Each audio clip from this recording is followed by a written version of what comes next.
নমস্কার, আপনারা দেখছেন সংকেত মিডিয়া, সোজা কথা সহজভাবে। ভোট ভালো হচ্ছে, সব জায়গাতেই মোর দ্যান 50% ভোট হয়ে গেছে। মানুষ, ওয়েদারটা সকালে ভালো ছিল তো মানুষ তাড়াতাড়ি ভোটটা এবার দিয়েছে।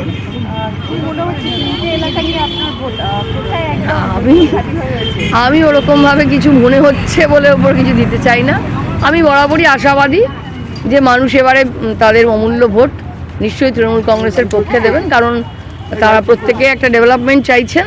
তো সেইখানে দাঁড়িয়ে আমার ধারণা যে মানুষ ভোটটা আশীর্বাদ করবেন আমাদের, এটুকু আমার আশা। কিছুক্ষণ আগে বিজেপি প্রার্থী উনি দুটো বিষয় নিয়ে বলেছেন যে একটা 100 মিটারের মধ্যে তৃণমূলের কর্মীরা সত্যজিৎ মঞ্চে 3 নম্বর ওয়ার্ডে বারে বারে আসছে, সেটাতে সাধারণ মানুষ বিরক্ত হচ্ছে বা ভয় পাচ্ছে।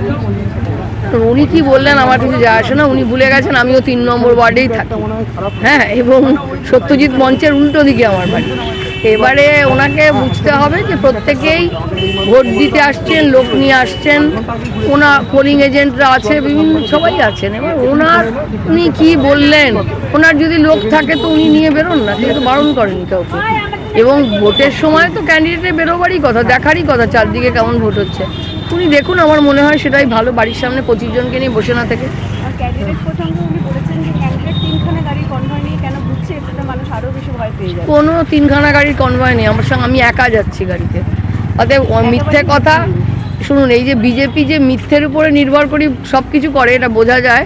নতুন আরএসপি থেকে বিজেপিতে সেই প্রথম মিথ্যেটা শিখে নিয়েছেন যে ক্যান্ডিডেট 3টে গাড়ির কনভয়। আমি একটাই গাড়িতে চড়ছি, আর আমার আগে পিছনে কোনো গাড়ি নেই। তো সব মিথ্যে কথা। Subscribe our channel. Press the bell icon.